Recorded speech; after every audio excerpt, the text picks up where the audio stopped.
अगर मैं ज्यादा तो कहूंगा नहीं कि पुलिस ज्यादा मारपीट करती है कुछ भी है, लेकिन मैं सोचता हूँ कि जो पुलिस का जो रोब है ना, जो अभी तक हम देखते आए हैं, वो जो कहासुनी बात है और प्रैक्टिकली थोड़ा बहुत डिफरेंट होगा, पर कहीं जगह होता है, लेकिन दिल्ली में ऐसा कम है।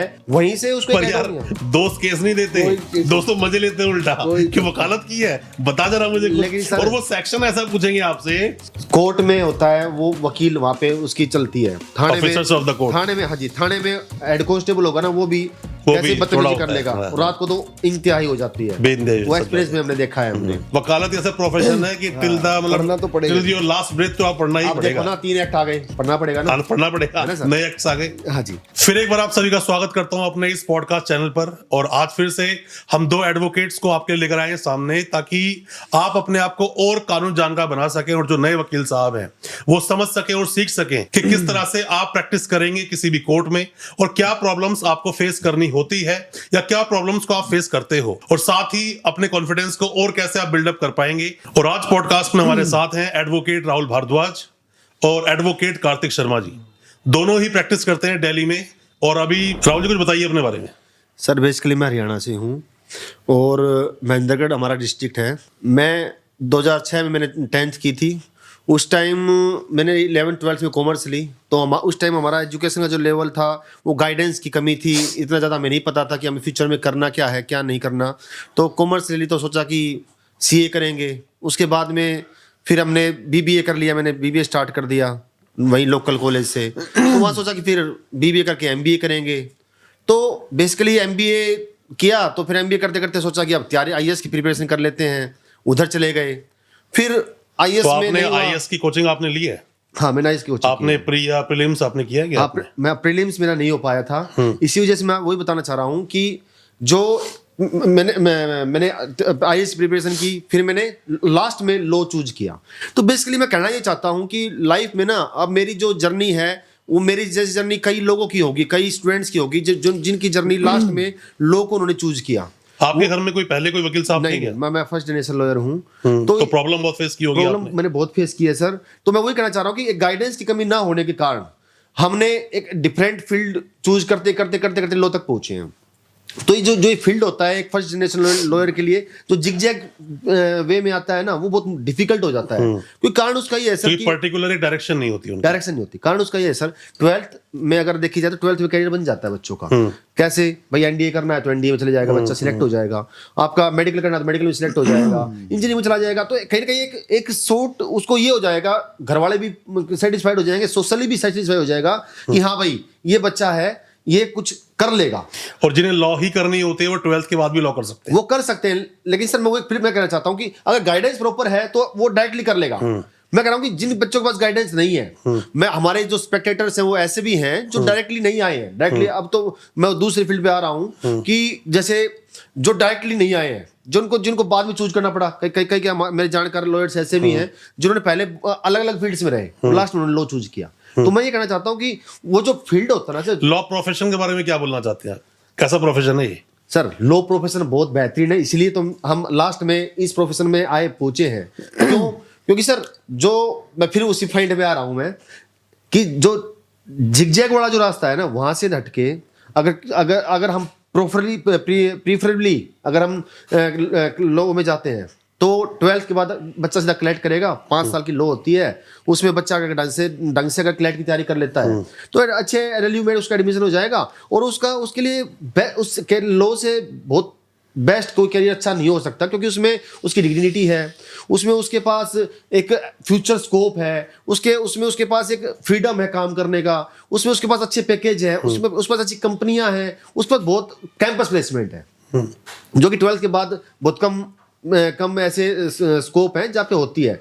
तो सर मैं ये कहूँगा कि बच्चा क्लैट के थ्रू डायरेक्टली जाता है तो उसके लिए बहुत बेनिफिशियल है। अगर वो जिगजैग वे से जाता है तो प्रॉब्लम्स आती हैं। सर कार्तिक जी आप बताइए कुछ अपने बारे में। मैं बेसिकली हरियाणा से बिलोंग करता हूँ, बट दिल्ली में बॉर्न हुआ हूँ। स्कूलिंग मेरी लांसर्स कॉन्वेंट स्कूल से हुई है, रोहिणी थे, और कॉमर्स मेरी स्ट्रीम थी। उसके बाद बिजनेस किया, बिजनेस प्रोफेशन में आए थे। बट बिजनेस प्रोफेशन में आए तो वहाँ पे कुछ चैलेंजेस ऐसे मिले, कुछ फ्रॉड हुआ, कहीं कुछ हमसे गलतियाँ हुई, कुछ दूसरे ने हमसे ज़्यादा गलतियाँ। हम पे करी, तो उससे क्या हुआ, हमें पता लगना चाहिए हर बंदे को कि अपने राइट्स क्या हैं और क्या क्या अपने लॉ क्या कहता है और अपने अपने राइट्स क्या हैं। आप वकील बनना शुरू से चाहते थे या फिर बाद में मतलब आपने थोड़ा सोचा कि मुझे वकालत करनी शुरू चाहिए? से नहीं चाहते थे, बाद में हमें पता लगा कि हम हर बंदे को अपने अपने राइट्स के बारे में और अपने जो कंट्री का लॉ है उसके बारे में आपको पता होना चाहिए, जागरूक होना चाहिए। हर बंदा उसको पता होना चाहिए कि उसके राइट्स क्या है, उसकी रेमेडीज क्या है, कोई उसके साथ गलत करे तो उसे क्या करना चाहिए, क्या नहीं करना चाहिए। तो फिर मैंने सोचा कि as a law profession after 3 years of my 12th मैंने लॉ प्रोफेशन चूज किया। फिर मैंने लॉ करी आईपी यूनिवर्सिटी से, आईपी से, इंद्रप्रस्थ से। Indraprastha university Dwarka main campus. And तो 5 साल की बीए जैसे आपकी फैमिली में पहले कोई एडवोकेट था? कोई एडवोकेट नहीं है। तो आपने कोई प्रॉब्लम फेस की? मतलब एडवोकेसी में लोग बोलते हैं कि एडवोकेट बनने के लिए पहले बड़ा ही लंबा एक हार्ड सफर तय करना पड़ता है, उसके बाद जाए कोई वकील बनता है। अपने बारे में कुछ बताइए, उस सफर के बारे में थोड़ा बताइए। सर प्रोफेशन कोई भी हो, आपको शुरू में स्ट्रगल हर प्रोफेशन में करनी ही पड़ेगी अगर आपको आगे मजबूती चाहिए तो। चाहे वो डॉक्टर का प्रोफेशन हो, कोई भी प्रोफेशन, चाहे वो कोई भी हो। आप ऐसे नहीं कि आज आपने डिग्री कर ली और आज आप ही एक जाने माने डॉक्टर बन गए, जाने माने वकील बन गए, अधिवक्ता बन गए। सब कुछ टाइम लगता है, धीरे धीरे सब कुछ होता है। आप क्या समझते हो कि जो नए वकील साहब जो लॉ करके आते हैं उनके सामने चैलेंजेस क्या होते हैं? नए वकील साहब नए वकील जो भी लॉ करके आ रहे हैं, सबसे पहले तो डेडिकेशन चाहिए और प्रोफेशन से जुड़ना है तो ये नहीं सोचना कि आगे छोड़ना है या लाइन बदल ली।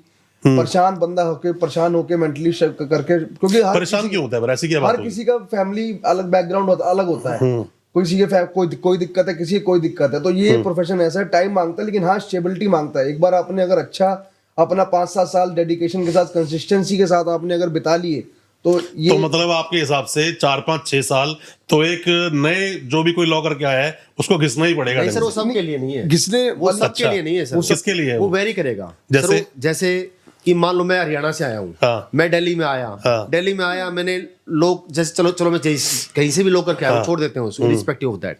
अब हुआ क्या कि मैं फ्रेश कोर्ट में आ रहा हूँ, ठीक है, फ्रेशली अभी आए हो मतलब। हाँ, तो अब मेरे पास कोई क्लाइंट नहीं होगा। तो क्लाइंट नहीं होगा पहली बात तो, और वो एक्सपेक्टेड भी नहीं है कि क्लाइंट नहीं भी होगा। तो एकदम से कोई अपना केस एकदम से केस नहीं आता। तो सर मान लो हमने क्या किया कि कंपैरेटिवली स्टडी बताता हूँ आपको मैं, कि मैं हरियाणा से आया हूँ, मैंने किसी लॉयर के साथ काम करना स्टार्ट कर दिया। मैंने 2-3-4 साल काम किया, 5 साल काम तो किया। इजीली क्या कोई भी जब आप बीच में किसी के साथ में काम कर रहे हो तो वो ठीक से सिखाते हैं आपको? सर देखो, सिखाता कोई ज्यादा नहीं है, कोई ज्यादा ये डिपेंड करता है सर। कोई किसी को नहीं सिखाता है, दुनिया में खुद ही सीखना पड़ता है। माँ भी पैदा करती है बच्चों को, बच्चों को खुद थोड़े दिन बाद खुद ही खाना पड़ता है। जो पढ़ के आ रहे हो, मतलब आप जो वकालत पढ़कर आए, जिस भी यूनिवर्सिटी से कॉलेज से आपने पढ़ाई की, पढ़ने के बाद किताबों में जो पढ़ा, क्या एग्जैक्ट कोर्ट में चल रहा होता है? क्योंकि मेरा एक पर्सनल एक्सपीरियंस अलग है, मैं अपने एक्सपीरियंस की बात नहीं कर रहा हूं, मैं चाहता हूं लोगों से जानना कि उनका एक्सपीरियंस क्या है। तो आप क्या बोलते हो उस एक्सपीरियंस के बारे में?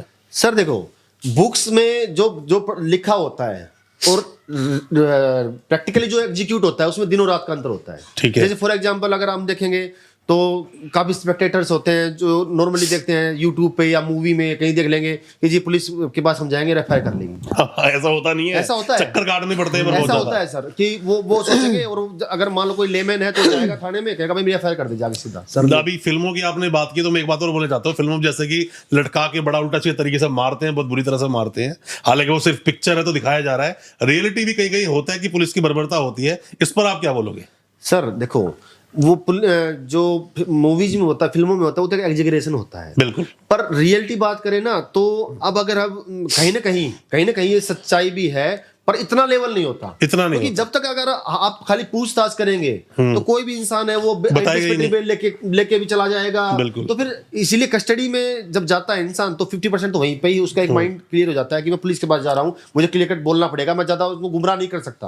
और 50% ये होता है कि अगर मैं ज्यादा तो कहूंगा नहीं कि पुलिस ज्यादा मारपीट करती है कुछ भी है, लेकिन मैं सोचता हूँ कि जो पुलिस का जो रोब है ना, जो अभी तक हम देखते आए हैं, वो जो कहासुनी बात है और प्रैक्टिकली थोड़ा बहुत डिफरेंट होगा, पर कहीं जगह होता है, लेकिन दिल्ली में ऐसा कम है कि यहाँ पे मार पिटाई है, ऐसा 3rd डिग्री ऐसा कुछ नहीं होता है यहाँ पे। कार्तिक भाई, तुम्हारा पहला जो एक्सपीरियंस रहा हो कोर्ट का, उसके बारे में थोड़ा बताओ जरा। सर मैं एक्चुअली केस में गया था और बेल मैटर में, जैसे शुरू में जब बंदा जाता है सीखने तो पहले सारे मैटर्स को देखे सीखे, जब तक देखेगा नहीं क्या हो रहा है, क्या कैसे आर्गुमेंट हो समझेगा ही रही है, नहीं। कैसे आर्गुमेंट हो रही है, आप किस बेल पे क्या बोल रहा है बंदा, कैसे क्या बोल रहा है क्या नहीं बोल रहा, वो हर चीज नोटिस करनी है, फिर उसको पढ़ना पड़ता है, उसकी स्टडी करनी पड़ती है, उसके बाद ही आपको पता लगता है। तो सबसे पहले तो दिक्कत ये आती, ये हमने ये फेस किया कि जैसे बहुत एडवोकेट्स होते हैं रट्टा मार के जैसे आ रहे हैं, जज साहब की सुन ही नहीं रहे हैं, क्या जज साहब क्या पूछ रहे हैं, जज साहब क्या मैटर है क्या मैटर नहीं है, क्या चाह रहे हैं, एक बार जज साहब की सुनोगे क्या क्वेश्चन है क्या क्वेश्चन नहीं, उसके बाद आपको जवाब देना, आके सीधा रट्टा रोटे की तरह बोलने लग जाओ तो वो जैसा मैं कल आपको बता रहा था ना, जो मैं लास्ट टाइम जो मैंने पॉडकास्ट किया था, बताया था आपको, एक तोता एक पूरे भगवत गीता को ढंग से पढ़ के मतलब रट्टा तो मार सकता है पर उसका सार नहीं बता सकता, ये हकीकत है। और जब कोर्ट में खड़े होते हैं तो वहां पर जज साहब पूछते कुछ है, कई बार वकील बोल कुछ और रहते हैं, क्योंकि वो उस ट्रैक तक पहुंच ही नहीं पाते। आप कोई अपना एक्सपीरियंस बताओ, जो पहली बार जब आप कोर्ट गए या अपने सीनियर के साथ गए, खुद गए, कैसा रहा वो एक्सपीरियंस? सर पहली बार का तो एक्सपीरियंस खैर ज़्यादा याद नहीं है मेरे को, पर ये है कि जो कोर्ट में अगर जो मैं कहना चाहूँ तो कोर्ट का जो एक्सपीरियंस सर वो ये होता है कि जो एक लॉयर होता है ना, लॉयर हो या जज हो या जस्टिस रिलेटेड कोई भी इंसान हो, डॉक्टर ही क्यों ना हो, जब तक उस इंसान में एक एम्पैथी और सिंपैथी नहीं है ना, तब तक वो इंटरनली ना तो वो ऐसी बहस कर पाता ना कोई आर्गुमेंट कर पाता, जब तक उसके इंटरनली वो चीज़ उसको महसूस करे। बिल्कुल।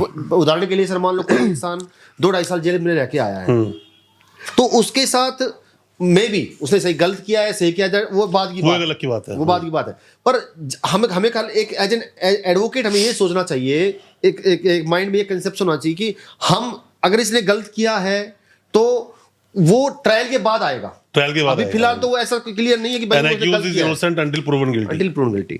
तो हमारा जो मेन, मैं तो एक गुजारिश भी यही है मेरी, जब जैसे कुछ कानून ऐसे जैसे पोक्सो हो गया, पॉक्सो एनडीपीएस भी ऐसा ही है, एनडीपीएस हो गया, पीएमएलए आजकल PMLA ऐसा ही है। ऐसे आ रहे, तो सर मैं तो खाली यही गुजारिश करूंगा कि ना स्टार्टिंग में प्राइमरी पे से कोई केस नहीं है, मान लो कंक्लूसिव प्रूफ, जैसे पोक्सो में जो हो रहा है आजकल जो महसूस कर रहे हैं, उल्टा है sir, accused is guilty until नहीं, उस पर तो अगर हम डिटेल में वीडियो पे नहीं जाएंगे कि उसके लिए अलग से वीडियो बनाएंगे, सिर्फ स्पेसिफिकली पॉक्सो बात करेंगे, अलग से एनडीपीएस से बात करेंगे। मैं सोच में खाली ये कहना चाह रहा हूँ कि एक एडवोकेट को सिंपैथी के साथ काम करना चाहिए, एक एडवोकेट को मतलब क्लाइंट को समझना चाहिए कि क्लाइंट क्या बोलना चाहता है, क्या वो फेस कर रहा है, क्या प्रॉब्लम उसके साथ हो रही है, ये एक एडवोकेट को समझना वो चाहिए। चीज आप जज साहब को एक्सप्लेन कर पा रहे हो नहीं कर पा रहे कर पा रहे हो कि नहीं कर पा रहे और हो। सेकंडली important सर ये होता क्या matter करता है, एडवोकेट को ना क्लाइंट की सुननी जरूर चाहिए, क्योंकि कई बार क्या होता है कि हमने महसूस किया है कि ना एडवोकेट साहब को सुनते नहीं, वो सोचते हैं मैं सुपीरियर हूँ। हाँ कि हमें पता है, वो सोचते हैं कि भाई मुझे लो पता है इसने मुझे ब्रीफ कर दिया, दैट्स ऑल। Yes। पर एक अच्छा एडवोकेट में सर एक डिफरेंस ये होता है कि वो ना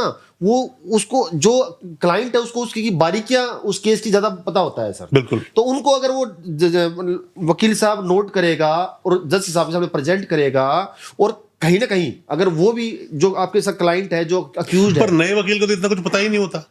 नया वकील कोई जो थोड़ा जो अपनी पढ़ाई कर कर वो आया है, उसे केस मिल गया, तो केस की जो अटेंडेंस मार्क करवानी है जाके कोर्ट में उसको, वो वही ठीक से नहीं करा पाता, तो उसको उसके लिए क्या करना चाहिए सर? मतलब एक नया, मान लीजिए कोई भी एक नया एक वकील है, अभी उन्होंने कंप्लीट की अपनी वकालत और पहला केस है और सीधा बोल दिया उसके सीनियर ने, बोल दिया जाओ और एडजर्न ले लो, तो ये एडजर्नमेंट के लिए भी क्या केस पढ़ के जाना जरूरी है? बिल्कुल जाना चाहिए सर।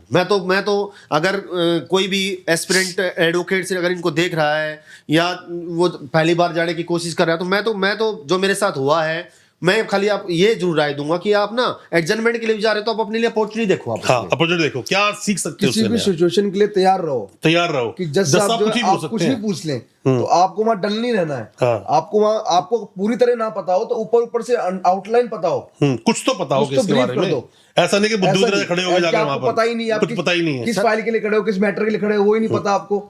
हाँ, तो फिर वो तो उससे आप कुछ ऐसे कर नहीं प्रकार पाओगे। के- सर उसमें कोई थोड़ा मैं फायदा करेक्ट करूंगा, पॉइंट ये है कि वो खाली उसके लिए ना जाए कि मेरे जज साहब क्या पूछेंगे, वो इसलिए जाए कि मैं ये केस को मैं नॉलेज लूं, कैसे प्रेजेंट कर सकता हूं? नॉलेज लूं मैं कि हम जब जाते थे सर तो मैं सोच ये होती थी कि अगर जो सीनियर जा रहा है तो भेज रहा है हमें, तो हम ये सोच के जाएं कि भगवान करे कि जज साहब हमसे पूछ लेंगे तुम यार क्यों हमसे, सच बात है, तो कम से कम तभी हमारा कैलिबर, हमारी कमियां हमें गलतियां, प्रेजेंटेशन दे सके सर, क्योंकि स्टार्टिंग में कोई भी अच्छा वकील नए अपकमिंग लॉयर्स को प्रेजेंट नहीं करने देता नहीं केस। करने देता केस। तो वो तो अपॉर्चुनिटी उसको देखनी अच्छा, पड़ेगी। यहाँ पर एक सवाल आता है, जैसे मैं कई बार देखता हूँ कि जूनियर्स के साथ में जब एक सीनियर खड़ा होता है, क्योंकि जब बात चल रही है, हालांकि जूनियर सीनियर नाम का कोई वर्ड है नहीं, ऐसे देखा जाए तो एडवोकेट Associate बोलते हैं सर, एसोसिएट बोला जाता है कुछ भी बोलने के लिए, तो कोई साथ में खड़ा हुआ है, तो कई बार जो एसोसिएट है, जूनियर जो है, वो बीच में बोल पड़ता है, मतलब कोर्ट की प्रोसीडिंग के बीच में, और कई बार उस केस को खराब होने की नौबत तक पहुंच जाती है। तो ऐसे में इन जूनियर जो जितने भी नए अभी आए हैं लॉ करके, उन्हें क्या बताना चाहेंगे? ऐसे में बोलना चाहिए, नहीं बोलना बिल्कुल चाहिए, सही। You are या क्या very करना right. चाहिए? बिल्कुल, बीच में घुस जाते हैं बहुत वो अच्छा लोग। क्वेश्चन है ये। हाँ। और ये चीज मैंने भी बहुत बार की है। हाँ। पर उसमें ये हो सकता है सर, उसमें थोड़ा रेक्टिफिकेशन ये हो सकता है कि हम एक जूनियर एसोसिएट हमारा है, वो हमारे साथ खड़ा है, तो वो क्या करेगा, जो हमने भी किया है, वो कोर्ट को इंटरप्ट ना करे। जब वो आर्ग्यू कर रहा है ना, तो वो अपने सीनियर को बताए। हाँ। सीनियर को बताया अपने। ये बिल्कुल राइट कि तरीका सर है। आप इस हाँ, टॉपिक कि सर पे एक बार इसमें ये ये हो सकता है कि सीनियर के दिमाग में वो चीज ना हो, तो वो सीनियर को बताएगा ना, सर इसमें ये कर लो। तो अब सीनियर जो खड़ा है ना, उसको भी अपने एसोसिएट की काबिलियत को पता होता है। बिल्कुल कि पता हो होता सकता है कि ये पॉइंट बिल्कुल वैलिड पॉइंट दे रहा हो। तो कई बार सीनियर बोल भी देता है कि भाई मेरा जूनियर कुछ बोलना चाहता है, कई बार ऐसा होता है। सर कई बार होता है, लेकिन होना ये चाहिए कि सीनियर को ऐसे, क्योंकि कहीं ना कहीं उनके पास एक्सपीरियंस बहुत चीजें होती है, डिग्निटी को मेंटेन करना चीज को पड़ता है। प्रेजेंट का तरीका होता है, हाँ, एक्सपीरियंस हम- बोलता तो है। वो- जिस चीज को बोलने वाले हैं उस बात को 50 बार एडवोकेट बोल चुका है कोर्ट में, Exactly. तो अच्छे से बोल सकता तो है। कान को ना इधर कर लेगा, हाँ भाई हाँ। क्या वो सोच बता दे, सर इसमें ये ऐसा है, वो इतना में वो जो सीनियर एडवोकेट होगा ना, वो अपने आप समझ जाएगा कि वो ये बात बोलना चाहता है। क्या बात बोलनी है, वो बात बता देगा कि ये फैक्ट है, लेकिन उसको कैसे मैनिपुलेट करके जज को बताना है कि हमें रेमेडी मिल जाए, वो एक सीनियर एडवोकेट ही करेगा। रिलीफ नहीं मिल पाएगा वरना लीव उसको। नहीं मिल पाएगा। आप क्या बोलते हैं, जो नए वकील साहब जो भी कोई आते हैं, जो प्रैक्टिस में भी आते हैं, तो शुरू में पैसा कमाना उनके लिए बड़ी हेक्टिक चीज है, पैसा नहीं आता। और मैं तो ये भी देखा है, जो लोग दूर से आते हैं दिल्ली में प्रैक्टिस करने के लिए, खाने की तो बात दूर की है, कोर्ट जाने के पैसे जेब में नहीं होते। कई बार ऐसा होता है लोगों के साथ में, तो ऐसे में उन्हें क्या करना चाहिए?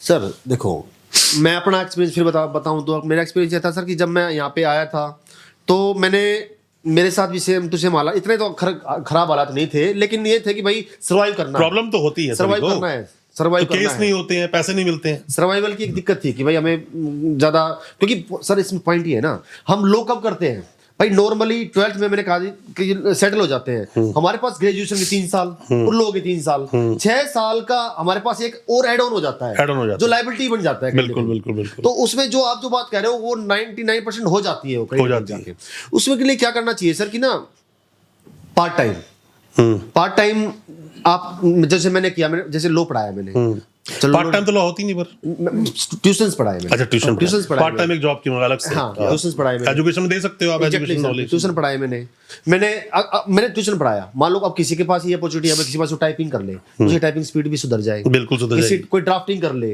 बिल्कुल। तो अगर सर बेसिकली ये होता है कि अगर आपके पास एम्बिशन है ना, आज आप कुछ भी कर सकते हैं। हाँ, गाँव से इतने सारे वकील साहब हैं हमारे, जो गाँव से आए हैं खाली एक सपना लेके। अगर हमारे पास और दिल्ली में आके बहुत अच्छी प्रैक्टिस कर रहे हैं। सपना है ना सर, सपना है तो एम्बिशन अपने आप आ जाएगी। एम्बिशन है तो आप मेहनत अपने आप करोगे, मेहनत है तो कॉन्फिडेंस आपके पास अपना आप आएगा, कॉन्फिडेंस है तो धीरे धीरे आप मेहनत दोस्तों, करके। वकालत में ना मैंने ऐसे बहुत सारे एडवोकेट्स देखे, बहुत सारे लोगों से मिला, पर्सनली बात भी मैंने की, जो कहीं ना या तो कोर्ट कचहरी बीच में फंस कर रह गए, बाद में एडवोकेट बने, या फैमिली में कोई एक लीगल मैटर फंस गया बहुत तगड़ा, तब वो वकील बने, या फिर कई बार मैंने ये भी देखा उनके ऊपर खुद कोई प्रॉब्लम पड़ी तो वो वकील बने। क्योंकि आपकी जरूरत जो होती है ना, वो जो आपको सिखा सकते हैं, वो दूसरी कोई और चीज नहीं सिखा सकती। सर मैंने शुरू में ही आपको बताया ना ये बात कि हर एक इंसान के हालात अलग अलग होते हैं। कि मैंने बताया कि मैं कैसे कैसे लो में आया, अब आपने बताया कि वो सारे एक हालातों के एक पॉइंट Exactly. हालातें हैं ये, तो मैं खाली कहता हूं वक्त और हालात। हैं। चलो, आप तो हरियाणा से आए, आप दिल्ली में अपना सेटल अपने हुए, खुद ही यहाँ प्रैक्टिस करना शुरू कर दिया। आप तो दिल्ली से ही हैं शुरू से। हाँ जी, हाँ जी। तो आपने क्या, मतलब हो सकता है कुछ अलग सा कोई एक्सपीरियंस लिया हो आपने? अलग सा एक्सपीरियंस सर यही है कि दिल्ली में अगर आप जैसे एडवोकेसी हम करते हैं, लोग हरियाणा से आते हैं, लोग और किसी भी स्टेट से आते हैं, इतनी उनको दिल्ली के बारे में नहीं पता, तो दिल्ली की जुडिशरी कैसे है क्या है। तो लेकिन दिल्ली की जो आपकी जो कोर्ट्स हैं वो बहुत ही ज़्यादा, मतलब क्या बोलते हैं, पंचुअल भी है। जैसे हाई कोर्ट है, हाई कोर्ट में अपने जैसे पूरा इंग्लिश रहना, और बहुत ज़्यादा पंचुअलिटी हर चीज़ में आपकी ड्रेस पंचुअलिटी होनी भी चाहिए। देखो, हमारा डिसिप्लिन का काम है, अगर एक एडवोकेट ही डिसिप्लिन नहीं है तो फिर वो कैसे जो प्रेजेंट करेगा। कोर्ट में टाइम पंचुअल और सर, जो डिसिप्लिन आपका जो क्वेश्चन दोनों है, बहुत उसका जरूरी है। ठीक आंसर ये मेरे हिसाब से ये होगा कि जो दिल्ली का जो स्टूडेंट है ना, जो लोग दिल्ली में कर रहा है, तो उसको ना सराउंडिंग के जो जैसे उसको नेबर्स हो गए, फ्रेंड्स हो गए, तो वहां से उसकी जान पहचान होती है, तो वहाँ पे हेल्प हो जाती है, केस मिल जाता है हाँ, उसको। वहां से उसकी हेल्प हो जाती है। वहीं से उसको पर एक यार add-on किया। दोस्त केस नहीं देते, कोई केस दोस्तों मजे लेते हैं उल्टा कि वकालत की है, बता जरा मुझे कुछ। लेकिन सर- और वो सेक्शन ऐसा पूछेंगे आपसे जिस सेक्शन के बारे में कि ढूंढने जल्दी मिलेगा नहीं। वो अजीब अजीब बातें करते हैं। वो जैसे क्या बोलेंगे, यार मैं गाड़ी लेके सोच ले, मतलब बाइक लेके कहीं पे जा रहा हूँ और रास्ते में मैंने किसी को आंख मार दी, अब कौन सेक्शन लगेगा? अजीब अजीब, मतलब सर उसका तुक नहीं है, सरपैर नहीं है। लेकिन जिस दिन आप वो आंख मारेगा उस दिन आपके पास ही आएगा। ये भी सच्चाई बात है। आंख मार तो हमारे पास, सच बात है, हमारे पास ही आएगा। फ्री की कंसल्टेशन के लिए ज्यादा रहते हैं। नहीं पर यार फ्री में कोई वकील अपनी सजेशंस भी देता है तो इतनी रातों जाकर वो पढ़ा है, इतनी महंगी महंगी किताबें खरीदी हैं, इतने एफर्ट्स लगाए हैं, सबको ही फ्री में ज्ञान बांटेगा तो अपनी वकालत कब करेगा? लेकिन सर उसमें ना डिपेंड करता है, जैसे प्रो बोनो मैंने आपको हमने लास्ट टाइम में भी डिस्कस किया है। हमने पॉडकास्ट प्रो पे बोनो भी सर मेरा मानना ये एज एन एडवोकेट मेरा मानना ये है सर कि ना मैं पर्सनली अगर मानना मैं बोलूँ तो सर मेरे पास एक ऐसा एक्सपीरियंस आया कि एक इंसान आया, वो सिक्के लेके आया, 2-3 हज़ार रुपये थे, ज्यादा नहीं, सिक्के इकट्ठे कर रखे थे उसने, और उसकी बेटी को उनके ससुराल वालों ने उसके पास छोड़ रखा था। उसने कहा बाबूजी हाथ जोड़ते हुए कि जी ये कर दो, ये केस कर दो, सेक्शन 12 का या डिवोर्स का या जो भी केस है डालना है डाल दो, जो आपको करना सकते हो पर पैसे नहीं थे उसके पास। पैसे नहीं थे, जो सिक्के थे वो लेके आ नहीं यार, पर हाँ, मैं तो ये देखा है लगभग सभी वकील कभी ना कभी कोई ना कोई प्रो बोनो केस मैं लेते सर हैं। वही कहना चाह रहा हूँ कि ना आप वहां पे प्रो बोनो करो, क्योंकि वहां पे तो मैंने क्या कहा कि जब तक एक एडवोकेट के पास सिंपैथी और एम्पैथी नहीं है, जो डॉक्टर में, फिर डॉक्टर भी एक ऐसा प्रोफेशन है सर Obviously. जब लोग परेशान होकर आते हैं, जहाँ पे ऐसे से आपके हमारे पास जब तजुर्बे में जाते हैं, जब प्रैक्टिकली जाते हैं, तो सर ऐसे लोग जाते हैं जिनके पुलिस से कई बार हो जाता है कि भाई पुलिस भी पूरी रात उसको बंद कर दिया, अब उनको पता ही नहीं कि भाई हमारा घर का एक सदस्य कहाँ है, आ जाते हैं परेशान, ना उनको पता होता कि कहाँ जाना है। कई बार क्या होता है कि वकीलों को जेब से पैसे देने पड़ जाते हैं। तो आप क्या बोलते हो, कोई भी जो नए वकील साहब है जो अभी जैसे लॉ कंप्लीट करके आते हैं, एडवोकेट बनते हैं वो लोग, तो वो पुलिस स्टेशन भी इजीली चले जाते हैं, मतलब जाना आना उनका कॉमन हो जाता है, छोटी छोटी बातों पुलिस से चले जाते हैं। आपके हिसाब से क्या है कि एडवोकेट को हर छोटी बड़ी बातों के लिए पुलिस स्टेशन में जाना चाहिए? जी मेरा तो मानना ये है कि हर छोटी बड़ी बात के लिए पुलिस स्टेशन में नहीं जाना चाहिए, नहीं जाना चाहिए, क्योंकि कई सारे वकीलों ने सेम आंसर दिया। एडवोकेट की जो रिस्पेक्ट जो है कोर्ट एक में dignity है, एक reputation है, वो कोर्ट में है। वो कोर्ट में है। आप में कैपेबिलिटी होनी चाहिए, इतनी पावर होनी चाहिए कि आप उस कंसर्न पुलिस वाले को कोर्ट बुला लो, कोर्ट बुला लो, फैक्ट है। अगर कुछ गलती अगर वो कर रहा है, वहां वो आपकी सुनेगा, कोर्ट पुलिस स्टेशन के अंदर वो आपकी नहीं सुनेगा। नहीं सुनेगा। सर ये ना सिचुएशंस पे वेरी करता है। नहीं, सिचुएशन में वेरी जरूर करता है, बट कई बार वो लोग बदतमीजी करने पे उतारू हो जाते हैं ना। एंटरटेन नहीं करते वो प्रॉपर्ली। मेरा मानना ये है, तो जो एक्सपीरियंस ने जो हमें सिखाया है सर, कि कोर्ट में होता है वो वकील, वहां पे उसकी चलती है, थाने में, Officers of the court. थाने में, हाँ जी, थाने में हेड कांस्टेबल होगा ना, वो भी वो कैसे भी बदतमीजी थोड़ा कर होता है, लेगा, हाँ, और रात को तो इंतहाई हो जाती है, बेइंतहाई वो सब एक्सपीरियंस में हमने देखा है हमने। ठीक है, मैंने खुद भी देखा है कई बार। हाँ सर, तो ये प्रैक्टिकली बात है। तो अब होना क्या चाहिए कि एडवोकेट को अपनी डिग्निटी वहां भी मेंटेन करनी चाहिए, कि अगर मान लो खुदा ना कैसे जाना पड़ जाए, क्योंकि होता है कई बार ना, इतनी, मैंने क्या कहा कि हमारे, पर मैं कह रहा हूँ कि एडवोकेट ही क्यों, एक आम इंसान को अपने अधिकारों के बारे में पता है, कानून वो जानता है, फंडामेंटल राइट्स उसको पता है, तो वो भी तो एडवोकेट ही हुआ। बस एडवोकेट का उसको एक सिंबल नहीं मिला, अदरवाइज वो भी वही है, कानून के जानकार बन गया, और एक वकील भी वही है। तो दोनों में अंतर कहां पे हुआ? क्या एक आम इंसान को क्या अपनी पावर यूज नहीं करनी चाहिए? सर अंतर है, एक तो प्रेजेंटेशन का, एक कॉन्फिडेंस का, बिल्कुल। और तीसरा सर सबसे इंपॉर्टेंट बात ये होती है कि अगर कानून किसी को जानकारी है ना, किसी को कानून की अगर जानकारी है, तो डेफिनेटली मैं ये बात हो सकती है, पॉसिबल है कि वो आम आदमी उस दिन पुलिस वाला उस आम आदमी के साथ गलत व्यवहार कर सकता है, पूरी संभावना है। पर एक बात की पूरी संभावना का है कि अगर उसको जानकारी है ना, तो चाहे वो आम इंसान हो, देखो कानून की जानकारी होनी चाहिए, ये प्रोवाइड सबको होनी चाहिए। तो मैं अपने चैनल के माध्यम सभी लोगों को बोलता हूं, हर इंसान को, जितने भी मेरे देश के नागरिक है, सबकी बात करता हूं, सबको अपने कानून के बारे में पता होना चाहिए, सबको अपने अधिकार पता होने चाहिए, सभी को पता होना चाहिए कि पुलिस वाला बदतमीजी करे तो सबक आप कैसे उसको सिखा सकते हैं, कैसे कोर्ट बुला सकते हैं। मैं सबक वाले पॉइंट पे भी आ रहा हूं। तो उसमें ये क्या करेगा वो, कि उस दिन उसके साथ जो भी होगा ठीक है।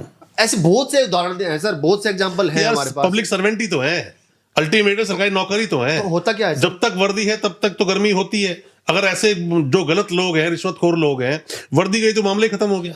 पुलिस पब्लिक की सेवा करने के लिए, न्याय करने के लिए, शांति करने के लिए बने हैं। हाँ, पर यहाँ कुछ और होता है। हाँ, ना कि सर, यहाँ कानून की बात चल रही है, मैं फिर उस पॉइंट पे आना चाह रहा हूँ सर। इसमें यह है कि बहुत सी ऐसी गाइडलाइन है कि जहां पे अगर मान लो उस इंसान के साथ उस दिन गलत हो गया थाने में, तो वो थ्रू आरटीआई, उसके पास इतने आरटीआई, आज हमारे पास राइट टू इन्फॉर्मेशन एक ऐसा अधिकार है कि जब सीसीटीवी फुटेज वहां से वो मंगवा सब सकता कुछ है, निकाल सकते हैं। ठीक है। वहां पे अगर उसने मार पिटाई करी है तो उस सेल का सीसीटीवी और फुटेज हो गया। जितने भी पुलिस स्टेशन है सब में कैमरे लगे हैं। सुप्रीम कोर्ट का जजमेंट है, परमवीर सिंह सैनी का जजमेंट है, ये 2020 का है। State of Punjab versus state of तो पंजाब। बिल्कुल क्लियर जजमेंट है। हर पुलिस स्टेशन में कैमरे होंगे, आप आरटीआई लगा के फुटेज लेंगे तो मिलेगी आपको। मैं वही कह रहा हूं। और जिस दिन वो आम लेकिन आपको आदमी, अगर ये अधिकार पता ही नहीं होगा, हाँ फिर तो आप कुछ नहीं कर सकते ना। सर जिस दिन वो आम आदमी आरटीआई लगा देगा ना, उस दिन पुलिस वालों भी इतने एट्रोसिटी जो है हरेसमेंट है वो नहीं कर पाएंगे। नहीं कर पाएंगे। तो अगर आपको लॉ की जानकारी है, अगर आप कानूनी जानकार हो तो प्रॉब्लम नहीं हो। मैं दोनों से चाहूंगा पूछना, जैसे पहले भी लास्ट पॉडकास्ट में हमने सवाल पूछा था कि दिल्ली की वकालत नोएडा की वकालत से, गाजियाबाद की वकालत से, फरीदाबाद की, गुड़गांव की वकालत से कैसे अलग है? सर इसमें ना दिन और रात का अंतर है। जैसे क्योंकि मैंने नोएडा में भी पेश हुआ हूँ, सूरजपुर कोर्ट में पेश हुआ हूँ, मैं गुड़गांव में भी पेश हुआ हूँ।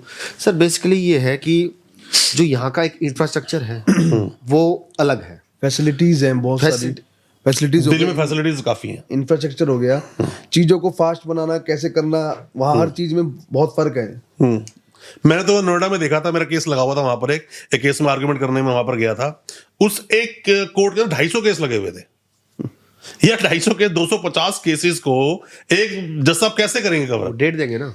मतलब जो आए डेट दे दो, लेकिन काम मतलब ये बात देखो मत सुनो। जिसका 230 नंबर है, हाँ वो बेचारा शाम तक तो रुकेगा, फिर यार वापस आज ही अगले का दिन मैटर डेट पे था। आएगा। आज हमारा मैटर था 86 और 86 मैटर हमारा है 4:15 बजे। देख लो। सर देखो, मैं इसमें जो आपने कहा ना बुनियादी आंसर में देता हूँ आपको। बुनियादी पर दिल्ली में ये नंबर ही है, जो नंबर दिल्ली में है, बाहर तो नंबर ही नहीं चलते। कोई फाइल कहीं पुटअप करा मैं लो। वही सर केशवानंद भारती केस में क्या हुआ था तो बहुत लंबा केस था। हाँ, उसमें सर यही था कि जो कानून जज ने बनाया है ना, वो वकीलों के द्वारा बनवाया गया था। तो पॉइंट ये है कि जो दिल्ली की जो वकालत, उसमें अंतर ये है कि यहाँ पे सुप्रीम कोर्ट भी है, हाई कोर्ट भी है, सेशन कोर्ट भी है। ये मक्का है कहीं ना कहीं वकालत के लिए। सब लोग पूछते हैं। तो सर वहां पे पूरे हिंदुस्तान का कोई वकील हो, दिल्ली आना जरूर चाहिए। बिल्कुल गढ़ है, और नंबर दो गढ़ बात है ये। आना चाहेगा। और नंबर दो बात, कई बार क्या होता है कि जो सुप्रीम कोर्ट के, हाई कोर्ट के अच्छे वकील, उनको भी सेशन कोर्ट में जाना पड़ जाता है। बिल्कुल जाना पड़ता है। तो वहां पे जब जज को ये सामने देखता है कि वकील साहब एक लर्नेड एडवोकेट सामने खड़ा है मेरे, तो उनको भी स्टडी पढ़ाई करके आना पड़ता है। उनको भी अपना जो अप्रोच है उसमें बहुत डिफरेंस आता है सर। तो बिल्कुल वो जो वो ये सर, जस्टिस चंद्रचूड़ जी की अभी स्टेटमेंट आई थी कि जो एडवोकेट है वो जज साहब की रिस्पेक्ट करेगा, जज साहब एडवोकेट के अपने आप करेंगे। तो पॉइंट ये है कि एक ऐसा एक तालमेल है कि लर्नेड अगर कोई स्टूडेंट है वो पढ़ लिख के आएगा तो टीचर को के लिए उतना ही उसको दिमाग लगाना पड़ेगा, बेटर तो होगा, उतना ही वो उतने अच्छे से वो पढ़ा पाएगा, कोरिलेशन बढ़ेगा। अल्टीमेटली वही गाड़ी कब चालू हुई अब आपकी? टीचर ही अगर मान लो, स्टूडेंट ही मान लो अगर ढंग से नहीं है, मान लो पढ़ के नहीं आ रहा है, तो फिर वो अपने फॉर्मेलिटी करके तो टीचर जाएगा ही ना सर। तो ये डिफरेंस है जो मेरा मानना। कोई ऐसा एक्सपीरियंस कि आप कभी कोर्ट में लेट पहुंचे हो, या डेट लग गई हो, या फिर मतलब जज साहब की बात आपको पल्ले समझ ना आ रही हो, आप कुछ बोलना चाहते हो कुछ हो रहा है कोर्ट के अंदर? एक बार सर लेट पहुंचे थे, तो लेट पहुंचने में मैटर तो अपना निकल गया। अब उसके बाद जो है पास ओवर भी, अब बहुत देर 2 बजे 3 बजे तक मैटर, उसके बाद कुछ उसमें टाइम नहीं होता, कब फाइल पुटअप करें, फिर वो दोबारा रिकॉलिंग करते हैं, फिर आपका मैटर फिर आता है। तो जी मैं तो यही कहना चाहूंगा, जब आप कर ही रहे हो तो शिद्दत से करो, शिद्दत से करो, पंचुअलिटी, टाइम से कोर्ट पहुंचो। आपको 10 बजे है तो आपको 9:55 पे आपको अपने कोर्ट के बाहर होना चाहिए तैयार। ये कहना चाहूंगा। बिल्कुल होना चाहिए सर, बिल्कुल होना चाहिए। पर प्रैक्टिकली क्या होता है सर कि आजकल के जो यंग एडवोकेट है ना, इतनी ठंड में तो यार हाँ। सुबह मतलब 9:55 पे कोर्ट पहुंचना थोड़ा सा मुश्किल है लगभग सभी के लिए, पर क्या करें, केस होते हैं वह जाना पड़ता है। हाँ, हमारा काम ही है। यंग एडवोकेट्स है ना, वो थोड़ा सा ये क्या करते हैं कि मैंने देखा है कुछ एडवोकेट्स होते हैं जो बिल्कुल शिद्दत, जो आपने वर्ड यूज किया वो करते हैं। कुछ ऐसे होते हैं जो पास ओवर करते हैं चीजों को, कि उनको बोला जाता है 10 बजे, पूछते हैं 11 बजे। ठीक है, तो एक लिस्ट एक बार कॉलिंग हो जाती है, दूसरी कॉलिंग में भी वो भागे पूछते हैं। भागे पूछते तो सर ये जो चीजें हैं ना, मैं पर ऐसे वकील, ऐसे जो नए एडवोकेट्स हैं जो भी प्रैक्टिस में है, वो अच्छे वकील नहीं बन पाते, क्योंकि डिसिप्लिन नहीं है, पंक्चुअलिटी नहीं है, सिंसियरिटी नहीं है। जब ये सब चीजें नहीं है एक वकील के अंदर, तो कैसे करेगा? और सबसे उससे बड़ी बात क्या, देखो ऑब्जर्वेशन, मैं बार बार बोलता हूँ, एक वकील के लिए उसकी ऑब्जर्विंग पावर सबसे बड़ा रोल प्ले करती है। एक कोर्ट में खड़े हो, एक वर्ड आपने सुना, कैसे ऑब्जर्व किया? ऑब्जर्व करना अलग अलग बात है। एक को तो आपने बोला कि भाई तू रेगुलर बिल लगाने जा रहा, ठीक है 439 में लगा दे। एक तो ये हुआ, और दूसरे को आपने 439 बोला तो आगे सेक्शन ही पड़ता है कि 438 में क्या है, 437 में क्या है। एक अच्छा वकील जो बनना चाहता है वो ये सबको पड़ता है। सर एक अच्छा वकील बनना चाहता है ना, मेरे हिसाब से वो 3-4 चीजें जरूर करेगा। वो मेरी राय भी है, कहीं ना कहीं सजेशन भी है, मेरा एक्सपीरियंस भी है, वो कहीं ना कहीं मैं लॉ मैंने पढ़ाया भी है, जो टीचर की भी एक राय है। सर पहला पॉइंट उसमें ये है कि पढ़ाई करे। पढ़ाई का कोई ऑप्शन नहीं है। पढ़ाई पढ़ेगा अगर नहीं तो वो वकील बनेगा कैसे? बनेगा सबसे बड़ी ही बात तो पढ़ना तो सबसे पढ़ना तो पड़ेगा। वकील वकालत ऐसा प्रोफेशन है कि टिल द पढ़ना तो मतलब पड़ेगा। टिल योर लास्ट ब्रेथ तो आप पढ़ना ही आप देखो पड़ेगा ना 3 एक्ट आ गए, पढ़ना पड़ेगा ना। पढ़ना पड़ेगा, है ना सर? नए एक्ट्स आ गए। हाँ जी, तो पॉइंट ये है सर, एक तो अब आधे तो वकील यूट्यूबिया हो गए हैं, यूट्यूबिया हो यूट्यूब पे गए। देख लेते हैं, हाँ, वो हो गया बस, जो बोल दिया बस वही मान ले, वही चलो हो आगे गया। चलो। बुक्स पढ़ते भी नहीं है, बुक्स पढ़ते नहीं उसको है। कनेक्ट भी नहीं करते कि यूट्यूबर ने क्या बोला और बुक में सच में वैसा लिखा है कि नहीं। वो मतलब एक तरह से हियर से बोल सकते हो इसको, ये हियर से ही होगा, जिसने बोला उसको समझ लिया। यूट्यूबर हर बात बता नहीं सकता। यूट्यूबर आपको ऊपर ऊपर से बता देगा, हाँ। अंदर से जो उसकी गहराई है वो आपको बुक से ही वो मिलेगी। बुक से ही मिलेगी। बिना बुक पढ़े तो आप सर पहला तो ये हो गया। दूसरी बात सर ये है कि कम्युनिकेशन स्किल्स। अब होता क्या है सर कि जब हम कोर्टों में जाते हैं तो वहाँ पे जो जज साहब होते हैं ना, अगर आप का वकील साहब में अच्छी नॉलेज है, नॉलेज के साथ साथ अगर कम्युनिकेशन अच्छी है, आप इंग्लिश अच्छा बोल पा रहा है, कनेक्ट कर पा रहा है, तो उसको रिलीफ मिलने की संभावना बहुत ज्यादा हो जाती है। बहुत ज्यादा हो जाती है। अपनी बात को समझा पा रहा है कि नहीं। देखो अच्छी इंग्लिश बोल पा रहा है ये एक अलग चीज है, अपनी बात को समझा पा रहा है ये एक अलग चीज है। आपको बात को समझाना आना चाहिए। अच्छी इंग्लिश आपकी ना है चलेगा। बहुत सारे वकील हैं मेरी मतलब नोन में, मेरे टच में, जो high court supreme court case नहीं करते।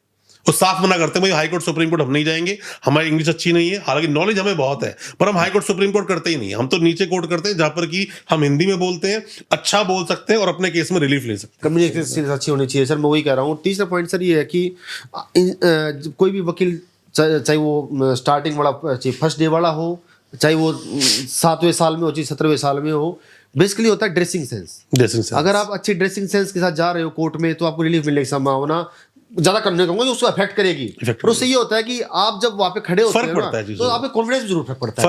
कॉन्फिडेंस फर्क पड़ता है और सामने वाला सुनता भी। अब होता क्या है कि मान लो मेरी कॉलर है, वो कॉलर ही यहाँ से फटी हुई है, तो मैं कॉलर पे ज्यादा ध्यान दूंगा, जज पे कम दूंगा ऑब्वियसली। तो वो जो कॉन्फिडेंस वो वहां से आएगा कि आपकी ड्रेसिंग सेंस बहुत अच्छी है। और सबसे इंपॉर्टेंट चीज सर ये होती है कि आप रेडी टू लर्न हो। कि अगर जैसे अगर आप कोर्ट में जा रहे हो और आप तक मान लो मैटर है, तो हम देखते क्या है कि नए जो एडवोकेट्स होते हैं वो जब नंबर आएगा 14वां नंबर है तभी वो जाए घुसेंगे। गलत है ये। उन्हें कोर्ट में बैठना पहले ही जाके ही बैठना चाहिए, खड़े होना चाहिए, सुनना चाहिए क्या चल रहा है। और जज का वो तो एक क्लास चल रही है, वो तो स्कूल चल रहा है, क्लास टीचर सामने पढ़ा रहा है और तुम पढ़ रहे हो, खड़े रहो सुनते रहो। मेरा तो देखो, मेरा कोई मैटर लगता है ना, मैं तो कोर्ट में जाके बैठ जाता हूँ 1 घंटा 2 घंटा 3 घंटा, मैं बोर नहीं होता हूँ, सुन रहा होता हूँ केसेस में। हालांकि हमें वो चीजें आती हैं, उसके बावजूद हो सकता है और अच्छा हो जाए। जज का क्या मूड है, जज आपको देख रहा है, जज पहचान रहा है कि ये सीरियस है, तो आपको टाइम देगा, सुनेगा, देखेगा आपको हर चीज। अब जज का मूड क्या है, क्या सिचुएशन चल रही है, क्या चीजें चल रही है, वो सब चीज नोटिस करनी जरूरी है। पांचवा सर ये होता है कि जजमेंट्स को जरूर पढ़े। जो अभी जो रूलिंग्स को देखें, रेडीमेड जो एडवोकेट आ रहे हैं ना, वो मैं रेडीमेड ही बोलूंगा उनको, वो पढ़ते नहीं है, वो ऊपर का समझ लिया। सबसे इंपॉर्टेंट बात ये है ना सर कि जो करिकुलम है ना हमारा लॉ का, वो बहुत, मैं उससे संतुष्ट नहीं हूँ ज्यादा। क्या होता है कि 20 क्वेश्चन याद कर लिए और वहां से वो लोग वकील बन के आ जाते हैं, इरिस्पेक्टिव ऑफ बैकग्राउंड छोड़ देते हैं उसमें क्या है क्या नहीं। आजकल देख रहे हैं कि क्रिमिनल भी एडवोकेट बन रहे हैं, वहां से कंसर्न्स बहुत ज्यादा है, मिसलीड करते हैं अपने क्लाइंट्स को भी, मिसलीड करते हैं। तो सर मैं वही कहना चाहूंगा कि जजमेंट्स वगैरह पढ़े। जब तक एडवोकेट पढ़ेगा नहीं ना, तब तक वो एक अच्छा वकील नहीं बन पढ़ेगा नहीं, आगे बढ़ेगा नहीं, सीधी बात ही। अच्छे वकील को पढ़ाई जरूर है, उसको स्टडी जरूर करनी चाहिए। और सबसे इंपॉर्टेंट है कि जब जो जिस चीज के लिए जा रहा है ना, उस केस को तो अच्छे से पढ़े, उसकी पेरीफेरी में वो उसको गोता लगाना ही चाहिए। लास्ट 2 लाइन में सभी नए वकीलों के लिए कुछ बताइए कि कुछ जो आपके लिए बेस्ट लाइन हो नए वकीलों के लिए। नए वकीलों के लिए एक ही मेरा एक लगा लो, मेरी राय ये है कि सबसे पहली बात ये है, आप ना कभी भी कोई भी सिचुएशन आए, स्पेशली सर्वाइवल की चीज आती है स्टार्टिंग में, तो क्योंकि कहीं ना कहीं आप चाहे वो सर्वाइवल है ही क्वेश्चन सर, दिल्ली का एडवोकेट हो, चाहे वो कहीं से भी आ रहा हो, सर्वाइवल पॉइंट है। क्योंकि वो मैंने बताया ना 6 साल का गैप आगे आ जाता है, तो 6 साल का सर्वाइवल पॉइंट है। तो उसमें ना उसको ये सबसे पहले सर्वाइवल में अपने आप को मेंटेन करें, ठीक है। दूसरी बात, अपनी एथिक्स इंटीग्रिटी को के साथ कॉम्प्रोमाइज ना करें, क्योंकि हम काफ़ी चीज़ें देखते हैं कि एडवोकेट में भी हम किसी एडवोकेट के साथ काम कर रहे हैं मान लो, या हमारे पास किसी डायरेक्टली केस आ रहे हैं तो हम उस एडवोकेट के साथ काम कर रहे हैं, उसके क्लाइंट को तोड़ने लग जाते हैं। गलत है वो चीज। वो चीज़ प्रैक्टिकली होती है सर ये। तो उस इंटीग्रिटी को मेंटेन करना पड़ेगा उसको। अगर वो इंटीग्रिटी को मेंटेन करेगा तो definitely he will be a person of values. तो मेरा मानना है कि वकील बाद में बनो, पहले आप एक अच्छे इंसान बनो। पहले एक वकील को अच्छा लिसनर होना चाहिए, अच्छा लिसनर। अच्छा स्पीकर तो होना ही चाहिए, बट अच्छा लिसनर जरूर होना चाहिए, जो सामने वाले की बात को अच्छे सुन सके, क्लाइंट की पूरी बात को सुन सके, क्योंकि घटना उसके साथ घटित हुई है, घटित आपके साथ नहीं हुई है। जितने फैक्ट्स वो आपको बता देगा, आप पढ़ के फैक्ट नहीं निकाल सकते। और तीसरी बात, जज साहब को कहानी भी ना सुनाए, कहानी मत सुनाओ, पॉइंट बताएं, to the point भाई ये चीज ऐसी है, बस ज्यादा चीजों को आप घुमाओगे ना तो फिर वहां से क्योंकि खराब हो जाएगी। हाँ, इतना टाइम नहीं होता किसी के पास। जब टू द पॉइंट बताओ जी, ये मेरा लो है, ये मुझे रिलीफ चाहिए और ये मेरी प्रेयर है। कार्तिक भाई बताओ कुछ। 4 वर्ड है सर हाँ, नए वकीलों के लिए: कंसिस्टेंसी, डेडिकेशन, हार्ड वर्क और सबसे इम्पोर्टेंट पेशेंस। पेशेंस। ये चारों अगर आप में आ पेशेंस गए, बहुत जरूरी है। सबसे इम्पोर्टेंट पेशेंस। वकालत में आने के बाद पेशेंस बहुत, हड़बड़ी नहीं है, हड़बड़ी नहीं। हड़बड़ी नहीं। आप अपने आप ही उभर जाओगे, अपने आप ही आप हीरा बन जाओगे। जितना Rome निखारोगे, was जितना not आप built in a घिसोगे, day। proverb बहुत अच्छी जितना है। घिसोगे उतना ज्यादा बढ़िया निखार आएगा। पेशेंस होना चाहिए। 4 वर्ड हैं ये, 4 मैटर चाहते हैं, पर आजकल के वकील करते क्या है कि वो सोचते हैं कि जो सामने हमारा जो सीनियर एडवोकेट है उसके पास अगर 500 फाइलें हैं, 400 फाइलें हैं, 300 फाइलें हैं, तो वो सोचते हैं कि हम भी एक साल में 500 फाइलें बना दें। तो इसके लिए क्या होता है कि हाँ, इसके लिए तो होता क्या है कि तो है, रॉन्ग टैक्टिक्स होती है ना, उधर भी जाते हैं सर। प्रैक्टिकली ऐसा होता है। तो वहां से क्या होता है, रॉन्ग टैक्टिक्स बहुत चलती है कोर्ट्स में, बहुत चलती हैं। और बहुत बड़ी चीज जो झूठ बोलकर केस ले लेना, उनको पता ही नहीं उस केस के बारे में। मुझे ये भी देखा है कि पॉक्सो केस लड़ रहे हैं, बर्डन ऑफ प्रूफ किसके ऊपर है उन्हें यही नहीं पता। वही है ना सर, मैं वही कहना चाह रहा हूँ कि जो हमारा एजुकेशन लेवल है ना, वो इतना सेटिस्फाइड मैं नहीं हूँ। फिर एक और बात और इंपॉर्टेंट है sir education end of the day अगर हम बात करें ना, तो जो वकील सक्सेसफुल होगा वो डेफिनेटली, अगर उस जो मैंने आपको जो सर ने काबिलियत बताई है ना, और जो सबसे इंपॉर्टेंट बात ये है कि जो पढ़ेगा, पढ़ाई करेगा, मैं और सारी चीजें बाद की बात है, जो पढ़ाई करेगा, अपने ऊपर काम करेगा, अपने लाइफ स्टाइल के ऊपर काम करेगा, अपने स्पॉन्टेनियस माइंड के ऊपर काम करेगा। कि अगर वकील साहब, जज साहब सामने पूछ रहे हैं, एकदम से कोई सवाल पूछ ले तो जवाब देने के लिए काबिल हूं या नहीं, जिस तो तरह डेफिनेटली से वो ग्रो करेगा। जिस तरह से एक बिजनेसमैन अपने बिजनेस में पैसा लगाता है, दुकानदार दुकान में माल डालता है, कोई भी इंसान बिजनेस शुरू करने पैसा लगाता है, एक वकील को पैसा अपने ऊपर लगाना चाहिए, अपने प्रेजेंटेशन में लगाना चाहिए, लुक में भी लगाना चाहिए, पढ़ाई में किताबें खरीदो, जितनी अच्छी किताब खरीद सकते हो, और किताबों को पढ़ो। आप किसी के ऑफिस जाते हो, लाइब्रेरी बहुत बड़ी देखते हो, इसका मतलब ये नहीं है सारी किताबें उसने पढ़ ली हैं। हो सकता है बस दिखावे के लिए किताबें हैं, तो किताबें पढ़ने से एजुकेशन पे हम सारा बोझ नहीं डाल सकते। नहीं डाल सकते। जज भी इसमें से ही निकले हैं, बिल्कुल। चीफ जस्टिस ऑफ इंडिया भी इसमें से ही बिल्कुल निकले हैं। बढ़िया एडवोकेट सीनियर जो रहे हैं सब इसमें से ही निकले हैं। बिल्कुल बिल्कुल। इंसान के अंदर होता है, उसको क्या करना है। बिल्कुल। एजुकेशन लेवल में किसी चीज में कमियां निकालनी बहुत आसान है। बिल्कुल। उस चीज को कैसे उसके अंदर से हमें कैसे उभर के निकलना है, वो मैटर करता है। एट द एंड पॉडकास्ट को खत्म करते हुए मैं आपसे एक ही बात बोलना चाहूंगा, कोई भी नए वकील साहब हैं, पेशेंस, जो अभी बोला कार्तिक जी ने, पेशेंस बहुत जरूरी है। साथ में ही जो भी कोई सीनियर है उनसे सीखिए, उनकी रिस्पेक्ट कीजिए, जो वो बताते हैं उनको अच्छे समझिए। क्योंकि कई बार जब आप कुछ रिक्वेस्ट करते हो या फिर जिद करते हो ना फादर से, उनको पता ही कर नहीं पाएगा, पर करना पड़ जाता है कई बार, तो आप उस गलती में बहुत कुछ गलत कर बैठोगे। क्योंकि एक डिग्निटी सब कुछ है, आपकी रेप्यूटेशन, एक वकील की रेप्यूटेशन ही सब कुछ है, उसको आपने लॉस कर दिया ना, कुछ बचेगा नहीं आपके पास। तो बेहतर है अच्छे से वकालत करें। हमारी बेस्ट विशेष सभी नए जितने भी यंग एडवोकेट्स आते हैं, फर्स्ट जनरेशन वकील आते हैं, सबके लिए है, और आप अच्छा कर सके। Best of luck.